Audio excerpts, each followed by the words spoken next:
Pero esto nos lleva a, bueno, está todo bien, Nico, ya entendimos, igualdad, libertad, bueno, dale, pero yo voy a salir como abogado y necesito interactuar con leyes, textos, jueces, ¿está bien?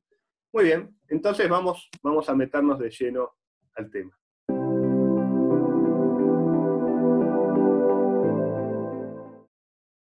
La Constitución argentina está íntimamente comprometida con el ideal de libertad y con el ideal de igualdad. Desde 1853 y también desde 1860 está comprometida fundamentalmente con el principio de igualdad a través de distintas normas. Las normas principales históricas que hablan de igualdad son el preámbulo, ¿está bien? Ya la Constitución empieza refiriendo al que quiere garantizar el bienestar, los beneficios de la libertad a todos, no a algunos. Los beneficios de la libertad que se conquistaron a través de la independencia y que se buscan fortalecer con el constitucionalismo, el establecimiento de una constitución y el engrandecimiento nacional, es para beneficio de todos. Con lo cual, así empieza nuestra Constitución. Luego, tenemos algunos artículos concretos. Los artículos concretos son el 14, que habla de que todos gozan estos derechos conforme las leyes que reglan su ejercicio, todos, de vuelta, todos. El artículo 15, que prohíbe la esclavitud, da por terminado absolutamente la esclavitud y libera a los esclavos que todavía existían en 1853, porque en la Argentina había esclavos, ¿está bien? No se terminaron los esclavos con la Asamblea del año 13, lamentablemente. Los esclavos se terminaron en lo que era la Liga de los Pueblos Libres, la parte que era gobernada por Artigas, donde estaba Uruguay, Corrientes, Entre Ríos, Santa Fe, y por un tiempo Córdoba, muy corto, Córdoba fue parte de la Asamblea de los Pueblos Libres. El artículo 16, que es el artículo principal cuando hablamos de igualdad en nuestra Constitución Nacional, que lo que viene a decir es que en la Argentina ya no hay más títulos de nobleza, no hay prerrogativas de sangre, todos somos iguales ante la ley, y la igualdad va a ser la base de las cargas públicas y la idoneidad de los trabajos, de los cargos estatales. ¿Está bien? Estaría bueno esto de la idoneidad que nos acordemos de vez en cuando, sobre todo cuando votemos. Y para cerrar, en la parte histórica de la Constitución, el artículo 20, que establece la igualdad entre nacionales y extranjeros para un montón de derechos fundamentales. ¿Está bien? Ese es el universo original de la Constitución argentina que garantiza la igualdad.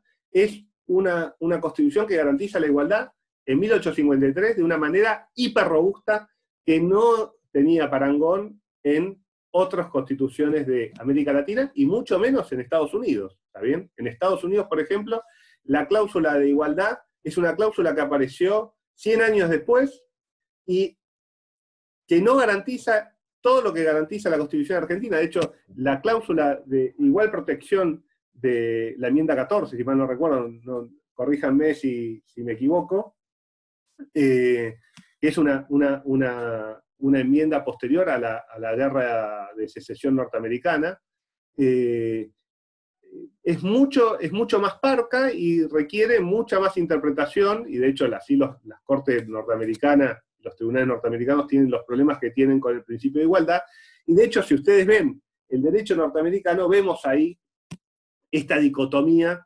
entre igualdad y libertad, una forma de no conjugar libertad e igualdad en los mismos términos que lo pretendía la Revolución Francesa y lo que prevé lo que aspira nuestro ordenamiento. Este mundo positivo en la Argentina se robusteció mucho. Bien ahí, Pato está recomendando la película de Lincoln, que es muy buena, es cierto. También hay una serie de Netflix, ¿no? ¿Marce? ¿Cuál es? Ah, no, hay una de Lincoln, ¿no? Bueno, no me acuerdo. No, de Lincoln, no está en Netflix, era la de, si no me equivoco, la de Adams. No está en Netflix, pero está en Amazon, creo. en Amazon o Bien.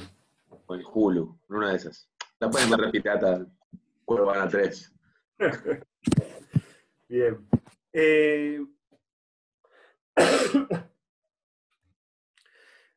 Lo que les venía diciendo, estas normas que vienen a establecer el principio de igualdad en nuestra Constitución, tuvieron, por un lado, en la Constitución del 49 fueron robustecidas con algunas disposiciones, pero no nos vamos a meter ahí porque eso es hacer historia constitucional. Lo que nos interesa es la Constitución actual, y todo este andamiaje igualitario en la Constitución fue súper reforzado con la reforma del año 94. ¿Está bien? El año 94, en la última reforma constitucional, el principal aporte igualitario de esa convención constituyente fue, por un lado, la incorporación de todos los tratados internacionales de derechos humanos, Declaración Universal, Convención Americana, Declaración Americana, Pacto Internacional de Derechos Civiles y Políticos, Pacto Internacional de Derechos Económicos, Sociales y Culturales, la CEDAW, contra la discriminación de la mujer, contra el racismo, bueno, todo un andamiaje de 11 tratados que luego se adhirieron 2 más, no me acuerdo, ahora creo que son 3 más, con el de discapacidad de hace unos años, que vienen a robustecer el principio de igualdad de nuestra Constitución, que a su vez incorporó en el artículo 37 los cupos en materia política, la igualdad de las mujeres y de los hombres en la participación política, el artículo 42, ¿está bien?, de consumidores. En el artículo 43 de amparo también se menciona la discriminación como una de las razones que habilitan el ejercicio de la acción de amparo. Y también fue incorporado en numerosos incisos del artículo 75, en particular hoy nos va a importar el inciso 23, que es el que le da anclaje constitucional a las acciones positivas, ¿está bien? Pero está el 17, está hasta el 2, que es de impuestos y coparticipación, está el 17 de pueblos indígenas, el 19, bueno, la igualdad en la Constitución a partir del 94 apareció por todos lados, ¿está bien?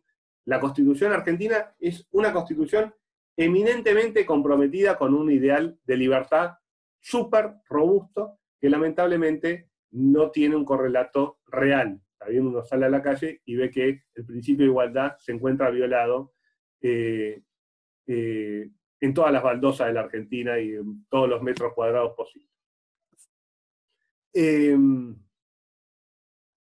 ¿Alguna pregunta hasta acá? Enmienda 13, muy bien, vamos a buscar la enmienda 13. Buen aporte. Marce, ¿querés tomar la posta? ¿Querés decir algo?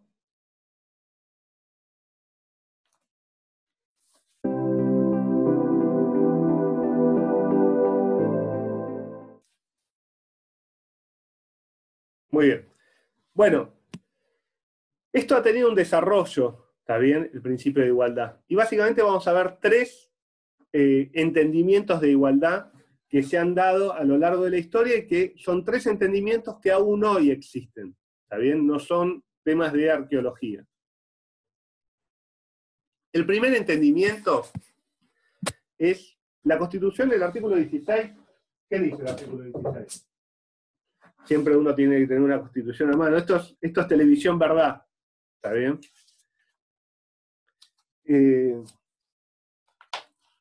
Dice, todos sus habitantes son iguales ante la ley. Este es el texto concreto del artículo 16. Este ante la ley tiene 2 entendimientos, básicamente. Uno, como un principio de igualdad formal ante la ley, que en general en los textos lo pueden encontrar como simplemente igualdad ante la ley, ¿está bien?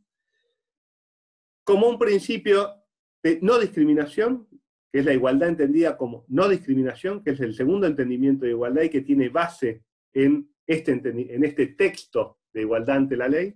Y un tercer entendimiento, que es la igualdad como no sometimiento o como no explotación, que pivotea, tiene su eje en el artículo 75, inciso 23, que es en diálogo con el artículo 16, porque no es algo que se contraponga con la igualdad ante la ley.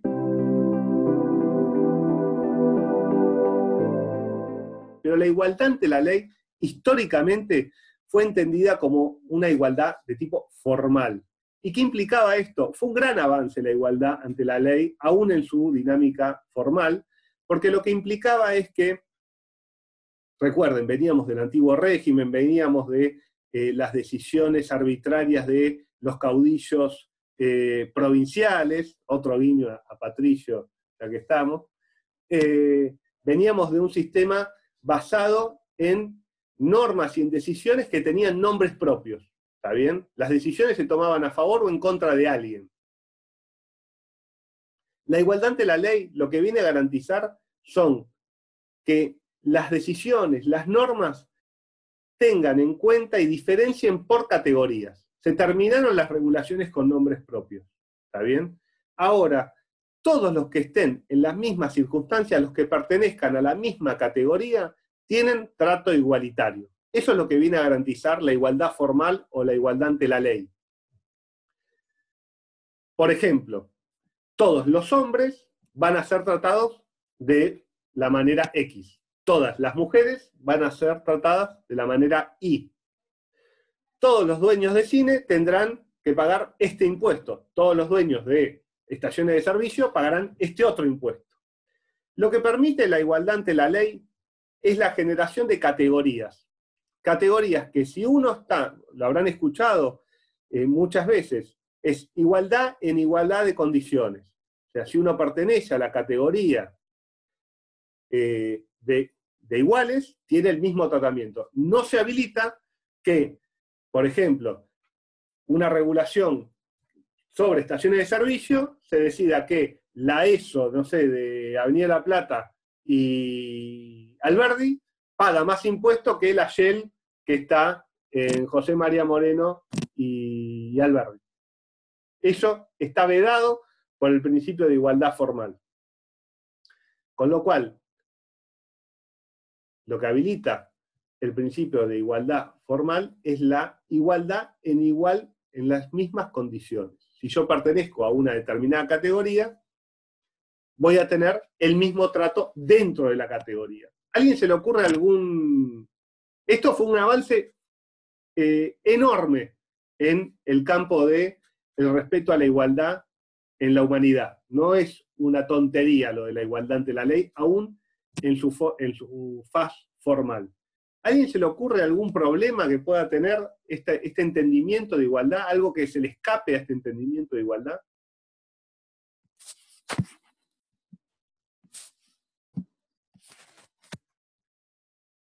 ¿Les ha ruido algo? La generación de categorías, que eso puede garantizar. ¿Cómo, perdón? No te escuché, Agustina. Anda muy mal mi micrófono. Ahí te escucho. Que la generación de categorías me hace ruido.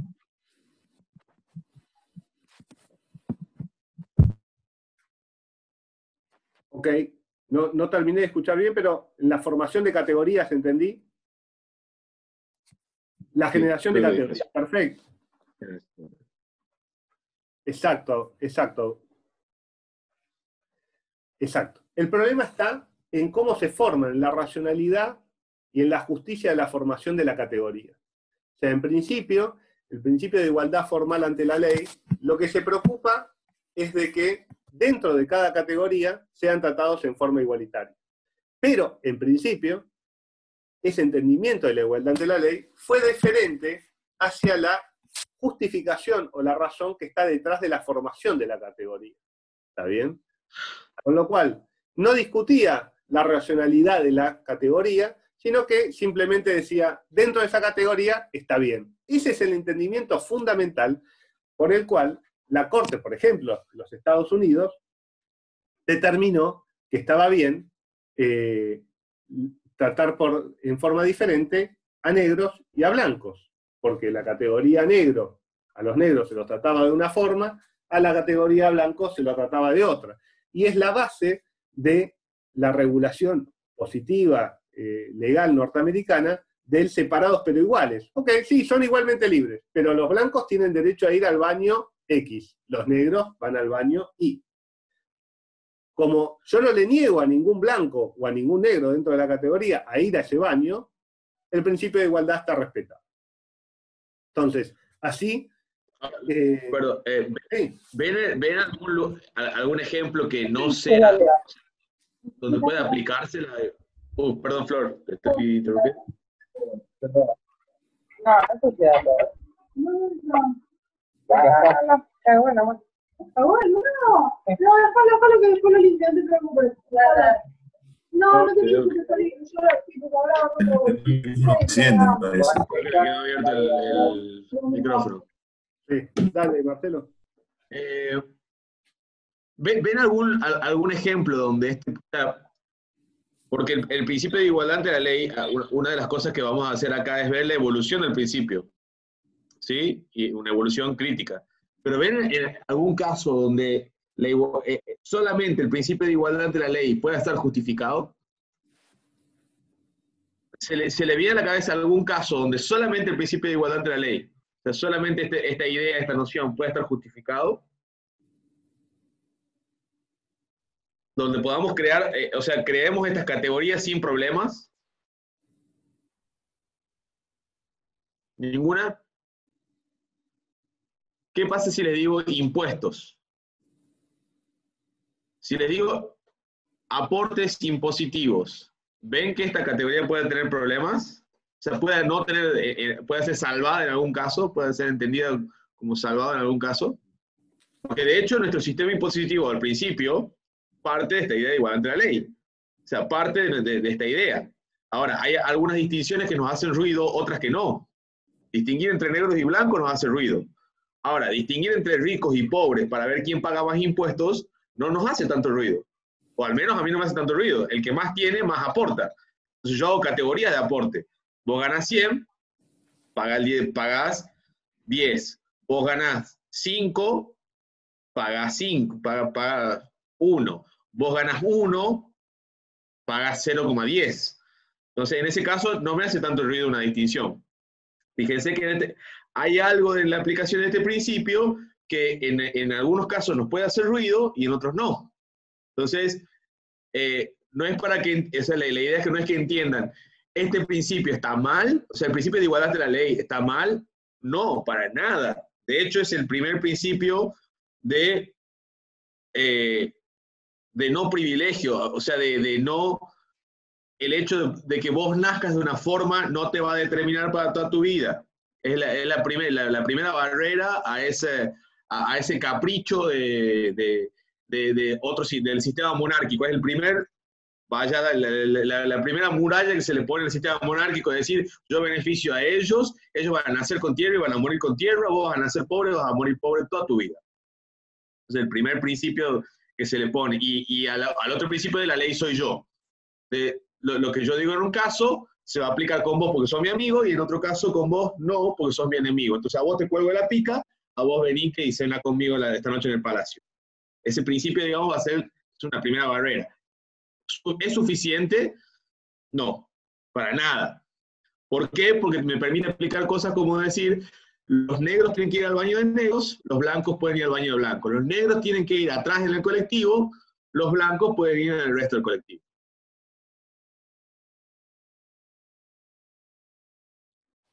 Y esto nos lleva al siguiente problema que marca Marcelo, que es que el problema no está en la formación de categorías de por sí, que fue un avance, como dijimos, extraordinario en la historia del derecho y de la garantía de la igualdad, sino en la razonabilidad de la formación de esa categoría. ¿Está justificado o no generar una categoría mujer, una categoría negro, una categoría blanca? Esas razones aparecen justificadas. Por eso es que nos hacen ruido algunas clasificaciones y algunas clasificaciones no. ¿Está bien? Y esta es la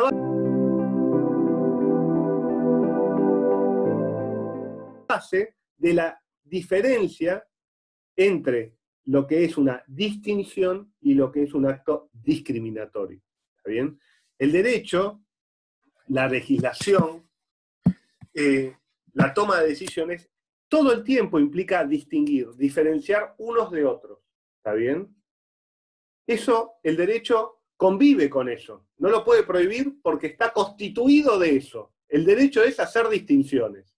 Si no hace distinciones, no habría derecho. No hay forma de escribir nada sin hacer una distinción de que esto es diferente de esto y esto merece un trato diferente de aquello. No, es consustancial con nuestra tarea. El problema está en la determinación de la razón para distinguir. Entonces, si esa distinción, si esa diferencia es razonable en el sentido de que está fundada en un criterio de justicia, que es de hecho la clasificación que usa la Corte Interamericana, vamos a estar hablando de una distinción. Y cuando hablamos de distinción, hablamos de algo permitido, de algo correcto. Distinguir está bien.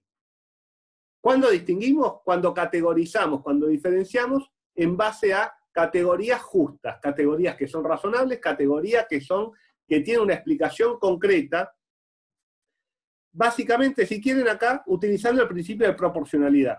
Distinciones que sean necesarias, que sean idóneas, ¿está bien? Y que sean proporcionales. Si yo utilizo distinciones, hago diferencias que tienen una fundamentación razonable, esa distinción va a pasar el test, ya sea de razonabilidad, de proporcionalidad, o ahora vamos a ver el de escrutinio estricto, que tiene otras características. Ahora, si esa distinción no tiene una base razonable, no es justa, y para esto vimos debido proceso antes, ¿está bien? No por casualidad vimos debido proceso antes. Vamos a estar en presencia de una discriminación. Profe, Cuando sí. una pregunta. ¿El Por favor. caso de los impuestos sería una distinción categórica? No, en el caso de los impuestos sería una distinción razonable. Ah, ¿Bien? listo. ¿Por qué? Sí. Porque tenemos una diferenciación respecto de cuánto va a pagar cada uno en base a su riqueza, a su capacidad contributiva. Entonces, es racional que yo le cobre más al que más tiene y que le cobre menos o nada al que nada tiene. ¿Está bien? Es racional que yo cobre impuesto a las ganancias a un empresario y no es racional que yo le cobre ganancia a un trabajador porque el trabajo, el sueldo no es una ganancia. El sueldo es la contraprestación a las horas y al esfuerzo de trabajo puesto al servicio del empleador.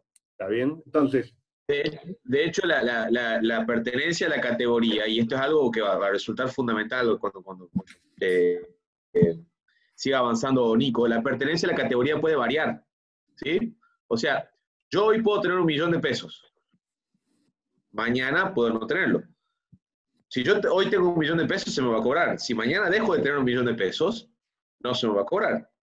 Yo puedo cambiar de categoría, o sea, puedo entrar y salir de esa categoría.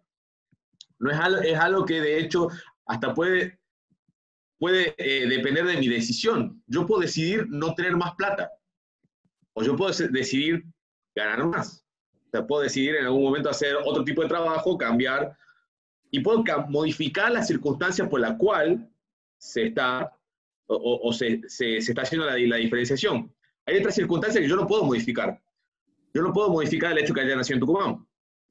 No lo puedo modificar, en absoluto. O sea, yo nunca le puedo modificar, es un dato histórico. Hay un dato histórico ahí que yo no puedo cambiar.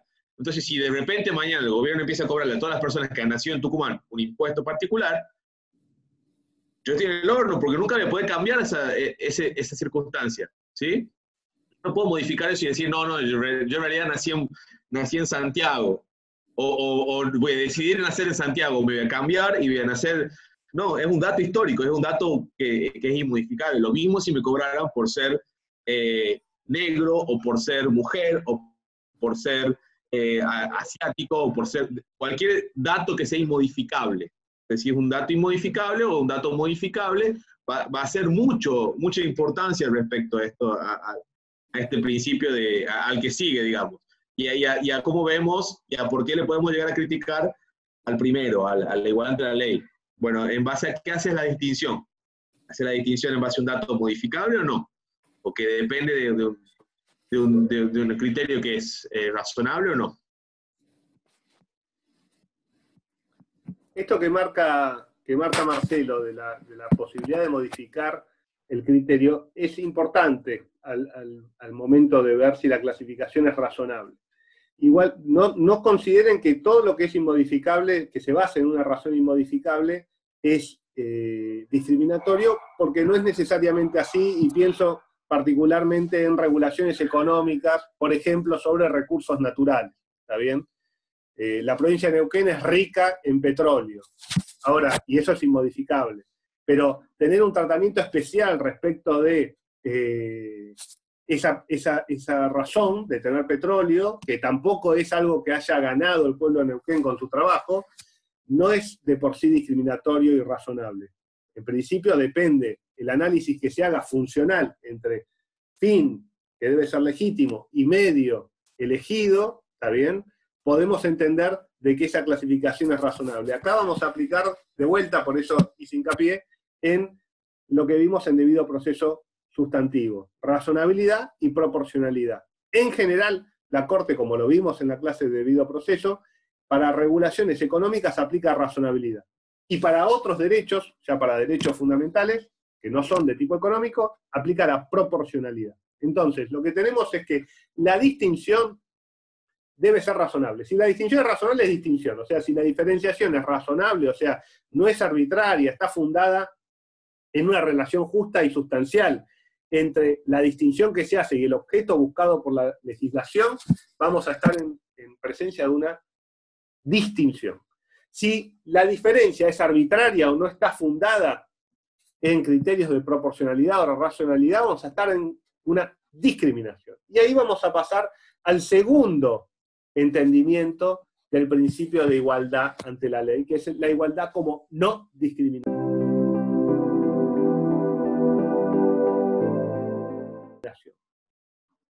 ¿Y qué implica la igualdad como no discriminación? Implica que el principio de igualdad no soporta y reacciona ante categorías fundadas en forma arbitraria, que no tienen racionalidad.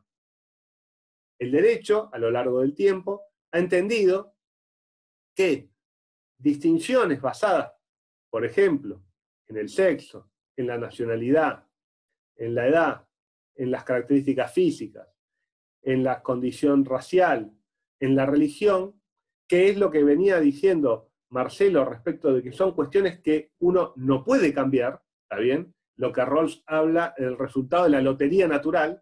Yo no nací, no elegí dónde nacer, no elegí tener el color de piel que tengo, no elegí mi nacionalidad. Todos esos datos son arbitrarios, me vienen dados, ¿está bien?, a los seres humanos. Con lo cual, tomar en cuestión para hacer diferencias entre derechos y obligaciones a razones que vienen dadas por esta lotería de la naturaleza o la lotería social, en principio configuran lo que se llaman categorías sospechosas.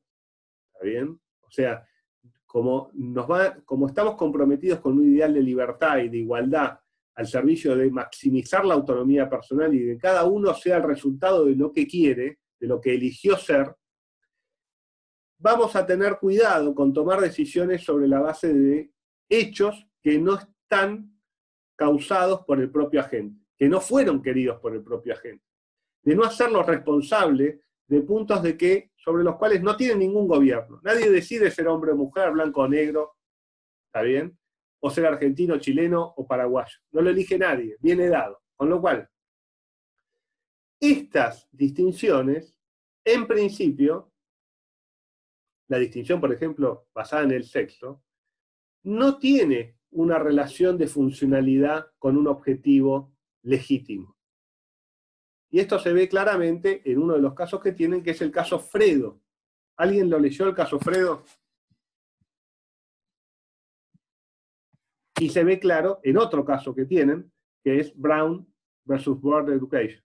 ¿Alguien leyó alguno de los dos casos? Cualquiera.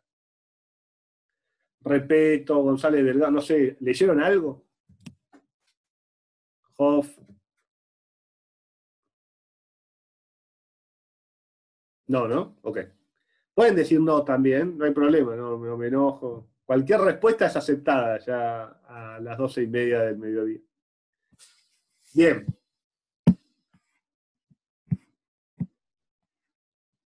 Exacto. Sí, el de Fredo por ahí.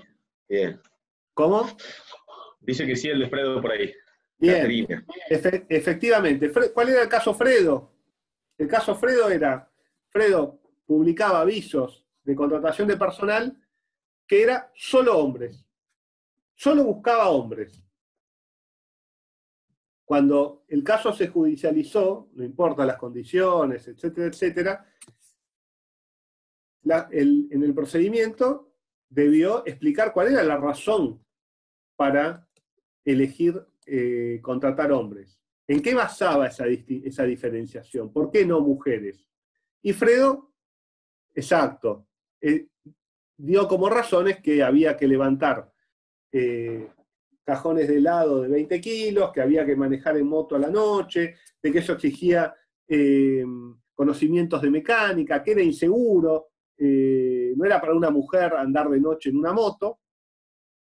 Y entonces lo que se vio, que es lo mismo que se va a ver en Portillo, lo mismo que se van a ver en todos los casos de igualdad, es que no hay una relación de funcionalidad racional entre el medio y el fin. Si lo que quiero es gente que pueda levantar 20 kilos, que pueda andar en moto a la noche y que sepa de mecánica, tengo que pedir eso. Tengo que poner un aviso que diga, busco persona que pueda levantar una caja de 20 kilos, que sepa andar en moto y tenga registro para andar en moto, y que tenga nociones de mecánica. ¿Qué tiene que ver el sexo del que anda en moto con el cumplimiento de la función? Yo soy hombre y no sé andar en moto, y menos sé arreglar una moto. ¿Está bien? Con lo cual, no tiene relación el sexo con el fin buscado. Por eso es una distinción arbitraria. Esto el derecho lo ha detectado y ha establecido, por ejemplo, como decían ahí en el chat, en la Convención Americana, pero también en la Declaración Universal de Derechos Humanos y en todos los tratados internacionales de derechos humanos, que los derechos que se garantizan por el ordenamiento deben ser gozados por todos, en los mismos términos que el preámbulo, que el artículo 16, y no pueden ser negados con motivo de raza, religión, condición social, edad, si es discapacitado, si es hombre o mujer, ¿está bien? Todas estas razones, sexo, nacionalidad, religión, condición social, condición económica, van a ser considerados lo que se llaman en los textos que ustedes tienen, categorías sospechosas. Cuando una ley o un particular o el Estado distinguen utilizando una categoría sospechosa, se dispara, vamos más despacio, cuando se utiliza una categoría sospechosa, se presume que se está violando la garantía de igualdad. Se presume discriminación. ¿Por qué? Porque en general, si sos hombre o mujer, si sos blanco o negro, o si sos católico o musulmán, no tiene ninguna importancia para lograr objetivos legítimos, ¿está bien? Y para garantizar el goce de los derechos fundamentales. Entonces, si yo saco, como hizo Fredo, un aviso diciendo que solo quiero hombres, o solo quiero católicos, o solo quiero argentinos, está utilizando una categoría sospechosa y se sospecha. ¿Por qué es sospechosa? Porque se sospecha que hay discriminación. En este entendimiento también es clave el caso Brown, que es un caso de la Corte Norteamericana en donde la Corte Norteamericana entendió discriminatorio la decisión de los estados de la Unión de impartir la doctrina de separados pero iguales de los blancos y negros. Esa legislación establecía que los blancos podían ir a una escuela y los negros a otra, que podían usar distintos micros, no el mismo, que podían ir a distintos baños, que se tenían que sentar en distintos lugares. Estas categorías, blanco o negro, respetaban el principio de igualdad formal ante la ley. Todos los negros podían ir a la escuela para negros, todos los blancos podían ir a la escuela para blancos. Pero distinguir por color de piel implica utilizar una categoría que es raza, que no tiene una relación de funcionalidad ni con el goce de derechos ni con el cumplimiento de obligaciones, con lo cual integra, y es, si quieren, está en el corazón de lo que son las categorías sospechosas.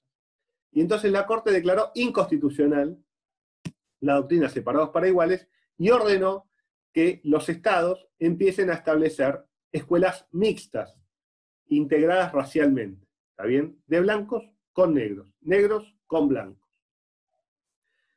Cuando hay una categoría sospechosa, se dispara lo que vimos en la clase de debido proceso, un escrutinio estricto.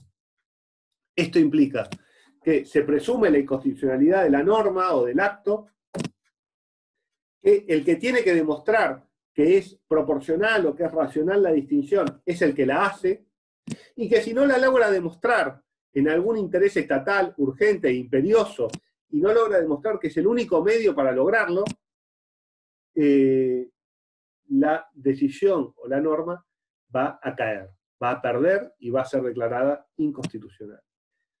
Esta doctrina del escrutinio estricto lo inauguró la Corte norteamericana en un caso que se llama Korematsu, en donde no la aplicó, ¿está bien? Y avaló la existencia de campos de concentración para japoneses y norteamericanos de ascendencia japonesa en los Estados Unidos, pero fue ahí donde por primera vez se refirió a este punto en base, y préstenle atención al material, a una célebre nota, la nota al pie 4, de un fallo de la Corte Suprema de los Estados Unidos, que se llama Caroline Products, en donde es el fundamento de la existencia, de la creación de estas categorías sospechosas, la van a encontrar en esa nota al pie número 4, en donde dice que cuando hay decisiones que afectan al proceso democrático, que afectan a minorías insulares, dice la Corte en ese caso, debe realizarse un control de constitucionalidad estricto. ¿Está bien? Porque ahí se nos están jugando cosas importantes. Nos están jugando procedimiento democrático y discriminación de minorías, que justamente lo que quería el sistema de frenos y contrapesos es garantizar que la mayoría no oprima a la minoría.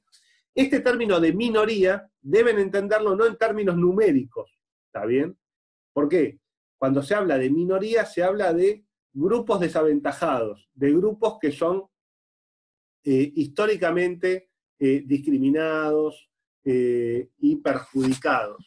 Por ejemplo, el colectivo de mujeres, que es mayoría numéricamente, es una minoría en estos términos. ¿Por qué? Porque tiene menos poder. El poder lo tienen los hombres. Entonces, el grupo minoritario, en el sentido de acceso al poder efectivo, es el grupo de las mujeres. No porque sea numéricamente más chico. ¿Está bien? Igual que cuando se habla de minoría, se habla de los pobres. Y los pobres son la mayoría. ¿Está bien? Los que son la minoría son los ricos. Pero cuando se habla de minorías y mayorías en este sentido, se está refiriendo respecto de acceso a posiciones de poder. Entonces, cuando se hacen distinciones en base a categorías sospechosas, se dispara el escrutinio estricto y, en general, cuando se dispara este escrutinio estricto, la regulación que distingue en base a esta categoría sospechosa cae por inconstitucional. Este es el segundo entendimiento de igualdad como no discriminación, que deriva también del principio de igualdad ante la ley.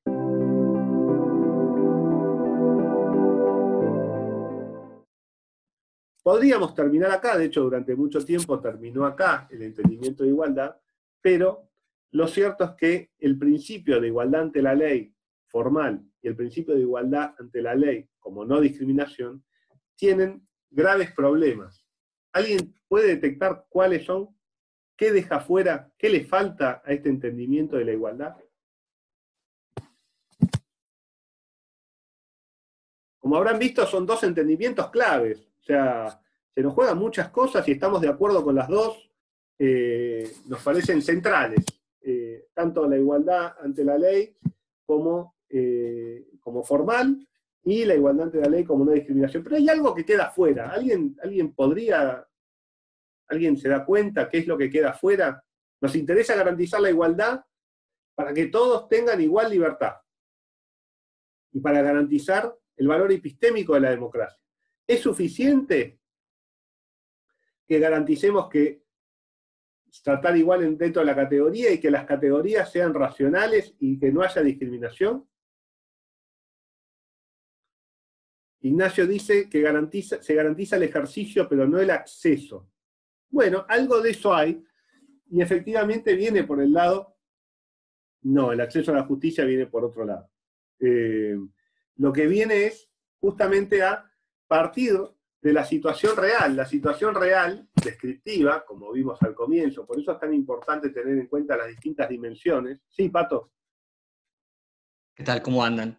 Hay un ejemplo que muestra muy bien, es muy clásico, sobre cuáles son las cosas buenas y las limitaciones de esta idea de igualdad, que es el clásico ejemplo de la orquesta.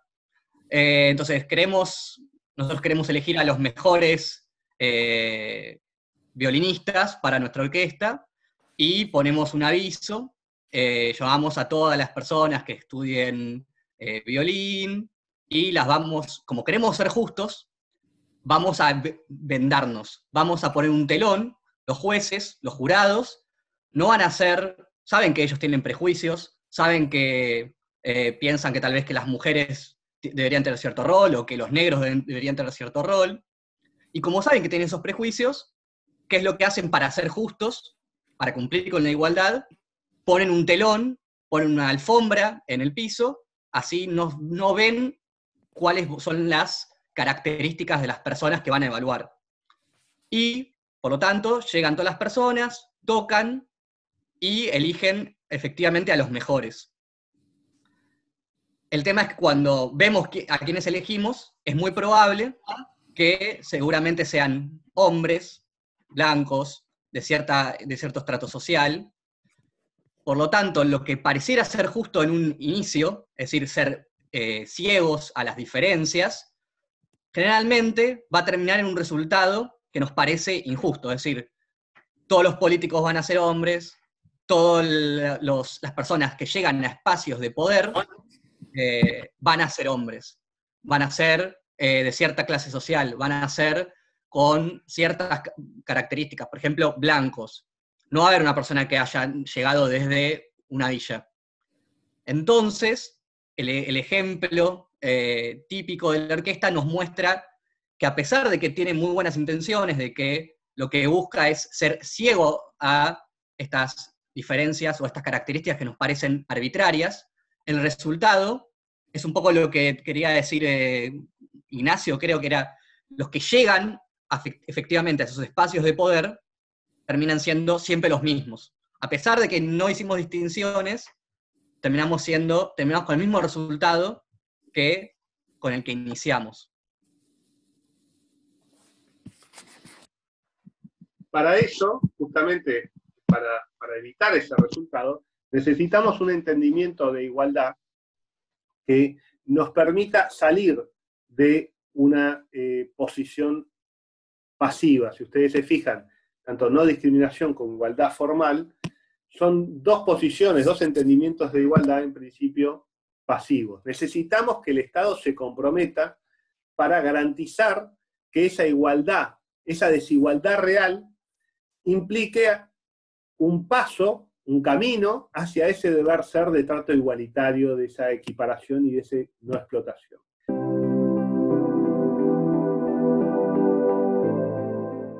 Y ahí tenemos el tercer entendimiento de igualdad, que es la igualdad como no sometimiento o como no explotación. ¿Y a qué nos referimos con esto? Esta dimensión de la igualdad, lo que va a tener en cuenta, de lo que va a estar preocupado centralmente, va a reconocer que hay colectivos que son históricamente desaventajados, ¿está bien? Que son históricamente discriminados, y que su situación de desigualdad individual no tiene relación con sus actos individuales, sino que tiene una razón estructural, que ese trato diferente de la cual son objetos, y que es diferente porque es peor, ¿está bien?, está dado por razones de su pertenencia a determinado grupo, ya sea por ser mujer, ya sea por ser negro, ya sea por ser extranjero, ya sea por ser pobre, ¿está bien? En general van a coincidir, son razones que no dependen de la persona, en general, Podría ser que no lo sean igual, no es tan relevante el punto. Pero sí que su discriminación está basada en la pertenencia a un colectivo. Y esto está muy vinculado a lo que vimos de autonomía relacional, ¿está bien? A cómo las relaciones nos constituyen, tanto en cuanto a la existencia y posibilidades de construcción y de ejercicio de autonomía, como de identidad, ¿está bien? Entonces, nosotros vemos, a través del ejemplo de la orquesta, que las mujeres, los pobres, nunca se presentan a la audición. Y nos interesa, como queremos tener una sociedad integrada, queremos que todos participen del funcionamiento democrático, porque eso es lo que le da valor a la decisión final, y como queremos que todos tengan el mismo grado de autonomía, lo que necesitamos son acciones positivas del Estado que diferencien a favor de los menos favorecidos. O sea, que discriminen positivamente. Y entonces acá, este criterio, este principio de no sometimiento, tiene un punto de contradicción con no discriminación. Y para ponerlo claro, la diferencia entre no discriminación y no sometimiento. En no discriminación, la categoría sospechosa es sexo. Las diferencias por sexo son constituyentes de categoría sospechosa. Hombre o mujer. Cuando vamos a no sometimiento, la categoría sospechosa no es sexo, es ser mujer. Porque a los hombres no los tratan peor. A las que las tratan peor son a las mujeres. La categoría sospechosa no va a ser raza, porque los blancos no tienen problema. La categoría sospechosa va a ser negro, va a ser morocho. La categoría sospechosa no va a ser nacionalidad, porque en la Argentina no es que tratan peor a los argentinos. La categoría sospechosa va a ser migrante o inmigrante, y en particular los migrantes ilegales o inmigrantes, aunque legales, de países latinoamericanos. Es un entendimiento distinto de la categoría sospechosa, basada también en esta nota al pie de Caroline Products de la Corte Norteamericana, que daba tres razones para considerar un hecho discriminatorio como categoría sospechosa. Los digo uno por uno. El primero, que usar esa razón para discriminar esté prohibida expresamente por el ordenamiento jurídico o la Constitución. En la Argentina tenemos textos concretos que dicen que no se puede discriminar por sexo, por religión, por edad. Si uno toma una decisión usando una categoría prohibida, eso implica una categoría sospechosa que dispara el escrutinio. Si la decisión o la norma restringe el funcionamiento del proceso democrático, también es una distinción que discrimina y que me dice ser una categoría sospechosa. Por ejemplo, no votan las mujeres, no votan los que no tienen tal cantidad de propiedad, solo vota por si viven si tienen domicilio en barrios catastralmente registrados. ¿Está bien? Si una decisión afecta el funcionamiento democrático, es una categoría sospechosa. Y la tercera, que es la que se fundamenta en este entendimiento de igualdad como no sometimiento, es cuando discriminan respecto de minorías discretas o insulares, que era lo que le venía diciendo antes, que son grupos que son estructuralmente discriminados. Cuando una regulación o un acto, por ejemplo, si uno ve Fredo o uno ve Brown, son dos casos muy interesantes para ver esto. En Fredo buscaba hombres, con lo cual no es cierto que la categoría sospechosa fuera sexo. La categoría sospechosa era que no contrataban mujeres. El problema era no querían contratar mujeres. No es que no querían contratar de algún sexo. Querían contratar varones. Y la categoría varones no somos los que estamos históricamente discriminados. No es lo que no teníamos voto hasta la elección del 51. hasta la elección de 1951, las que no votaban eran ustedes, las mujeres. Los varones votaban. ¿Está bien? La Corte, en 1920, en el caso Lantier-Renshaw, dijo que era constitucional que las mujeres no voten. No hay un fallo de la Corte diciendo que los hombres no tenían que votar. ¿Y por qué la Corte dijo que no debían votar las mujeres? Porque había diferencias naturales entre hombres y mujeres, decía la Corte en 1920. ¿Está bien? Que justificaban las categorías. Las mujeres tenían que cumplir funciones dentro del hogar y los varones debían cumplir otras funciones que en general son las funciones de poder. Esto también lo determinó la Corte Suprema Norteamericana en un fallo en 1873, que es Bradwell versus Illinois, donde se declaró la validez de una ley que prohibía el ejercicio de la abogacía por parte de mujeres. La ley en los Estados Unidos prohibía a las mujeres ser abogadas. De hecho, les voy a subir al Drive la historia de la primera mujer abogada, que es una mujer abogada de la provincia de Buenos Aires, a la cual la Corte no le quería tomar el juramento después de haberse recibido en la facultad. La Corte de la provincia de Buenos Aires no quería tomarle el juramento por el hecho de ser mujer. No quería darle la matrícula habilitante. Les voy a pasar la historia de ese caso, los argumentos que utilizó el procurador ante la Corte para negarle la matrícula y la decisión final de la Corte de entregarle la matrícula. Entonces, el colectivo es mujeres, el problema lo tienen las mujeres, no es que es un problema de los sexos. El problema lo tienen las diversidades sexuales, no es los heterosexuales. ¿Se entiende? Entonces, no sometimiento va a ver esta dimensión, la dimensión de la realidad. Bueno, ¿cuáles son los colectivos que están perjudicados históricamente? Y vamos a hablar con nombres propios, dice el no sometimiento. Lo vemos en Brown. En Brown había una distinción basada en raza. Supuestamente, las escuelas de negros y de blancos, supuestamente porque era falso, eran de la misma calidad, supuestamente. ¿Está bien? No había una ley que decían a los negros no le enseño matemática y a los blancos le enseño astronomía. No, eso era así, pero en la ley no estaba. Pero lo que entendió la Corte norteamericana es que esa discriminación por raza perjudicaba a los negros. ¿Por qué? Porque los negros habían sido esclavos y porque los negros eran el colectivo discriminado en los Estados Unidos que tenían menos derechos. Con lo cual, no era simplemente diferenciar por una categoría que no importara. No.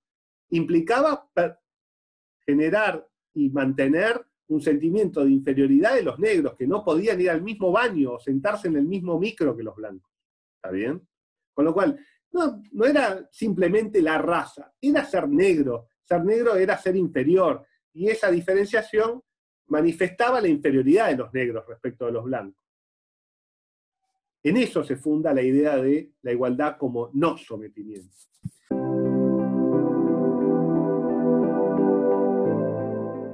Y la igualdad como no sometimiento viene consustancialmente o trae en su propia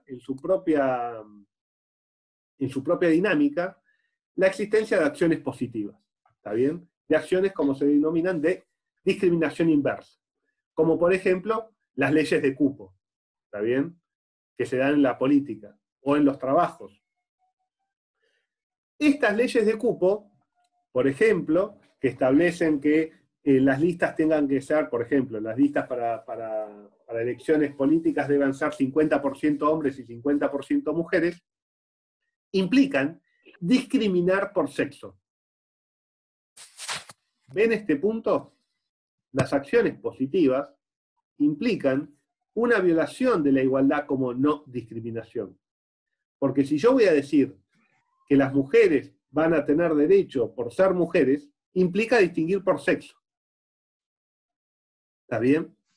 Esta es la diferencia sustancial entre igualdad como no discriminación e igualdad como no sometimiento. Y esto trae problemas. ¿Alguien lo podría indicar alguno? A ver, Pato. Adelante. No, después. Bien. ¿Alguien puede, se imagina algún conflicto? ¿Algún problema? ¿O esto no tiene problemas y está bien? Si ustedes fueran... La igualdad como no sometimiento implica discriminar por las categorías que consideran sospechosa la no discriminación. Por ejemplo, si yo voy a tomar una acción positiva en favor de las mujeres, implica que, por ejemplo, la ley de cupo implica que el 50 lugar de las listas van a ser mujeres. Y no van a ser hombres, salen hombres de la lista. No es que antes había extraterrestre o había caballos, había hombres. Ahora va a haber menos hombres. Si yo no tengo acceso a la orquesta, ya te doy la palabra. Sí.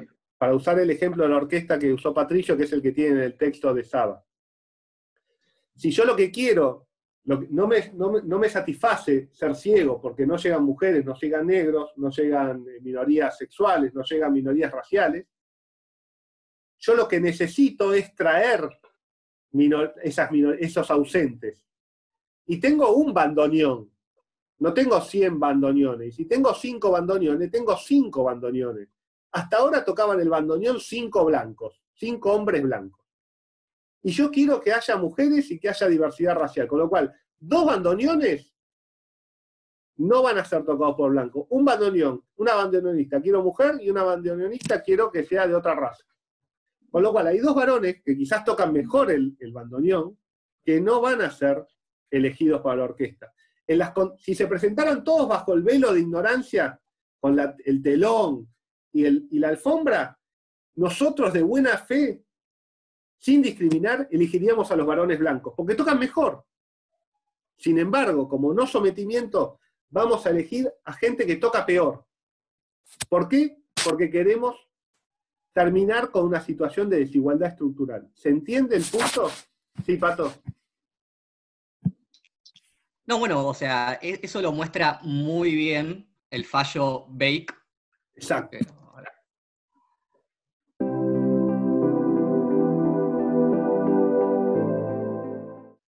Porque, ¿qué es lo que sucedía acá?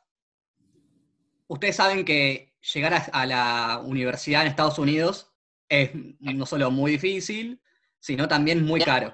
Y ir a una muy buena universidad implica en el futuro tener una serie de ingresos, tener un prestigio en la sociedad. Es un sistema bastante diferente al nuestro, donde es un sistema restricto, ¿no? Por lo tanto, llegar a ser médico en una muy buena universidad es algo sumamente importante para cualquier persona. Y esta persona, Bake, era un pibe blanco que quería entrar a la escuela de medicina.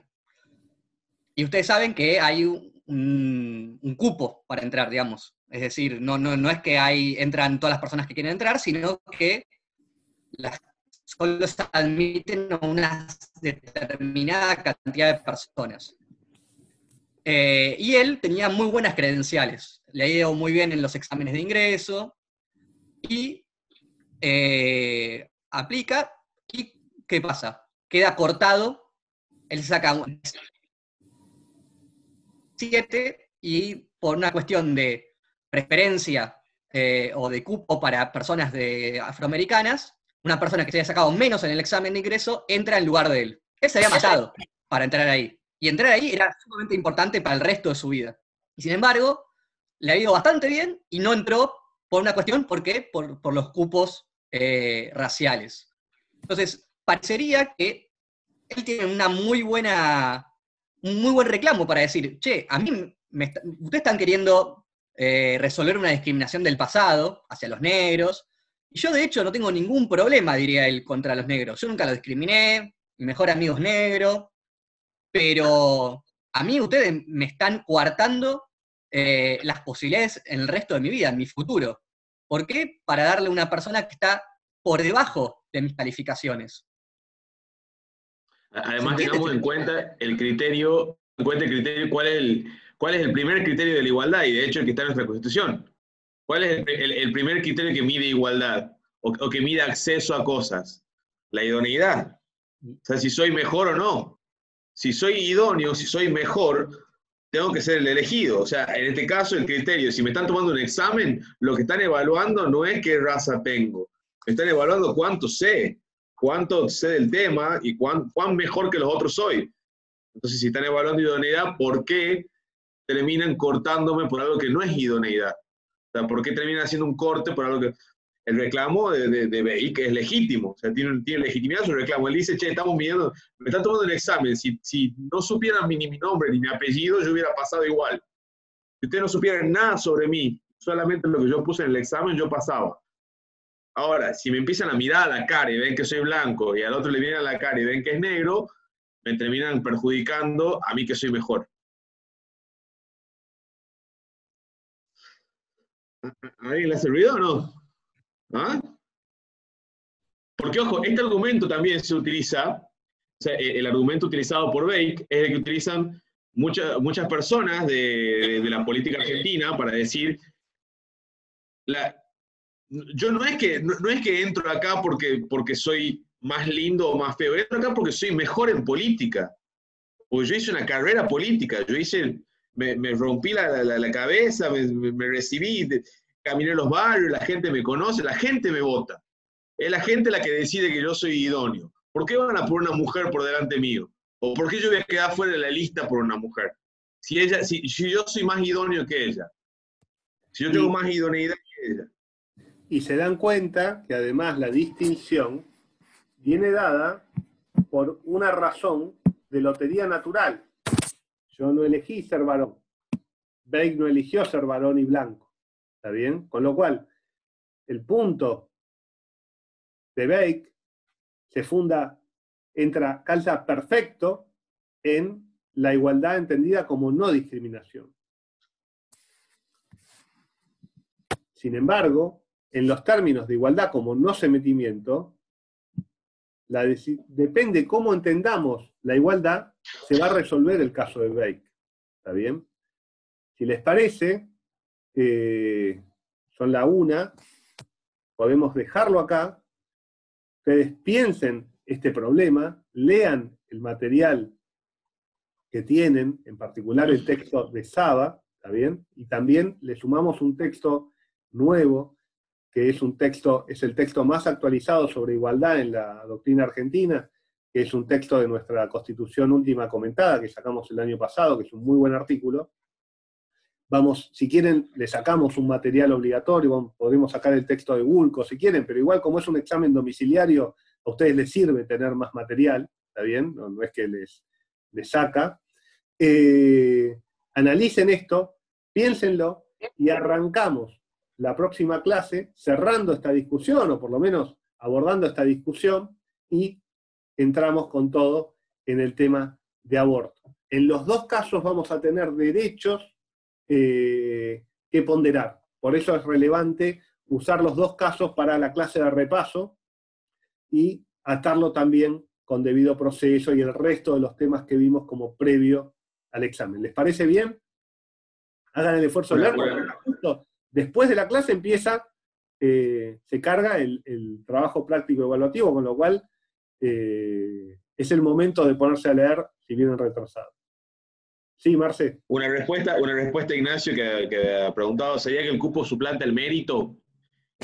No es que el cupo suplanta el mérito, o sea, no es que suplanta sino que la medida o la medida que tenemos que tomar para romper desigualdades es a veces distinta a la cual medimos usualmente las cosas. O sea, si yo tengo que romper una desigualdad y mido mérito, la medida que yo estoy tomando para romper la desigualdad no es la correcta, tendría que mirar otra. Entonces, en este caso, por ejemplo, si romper la desigualdad implica romper la desigualdad entre hombres y mujeres, bueno, tengo que fijarme cuáles son los problemas que impiden el acceso a mujeres. Entonces, si veo que, por ejemplo, los problemas es el cuidado absoluto en manos de mujeres, bueno, tengo que hacer algo para romper esa desigualdad que está sometiendo a mujeres y decir, bueno, ahora el cuidado tiene que ser mutuo, tiene que haber, o si no, lo que puedo hacer, si no puedo romper del todo esa desigualdad, es decir, voy a calificar distinto. A las mujeres que tengan tareas de cuidado, voy a poner un +2 o un +3 para equiparar esa desigualdad de la que traen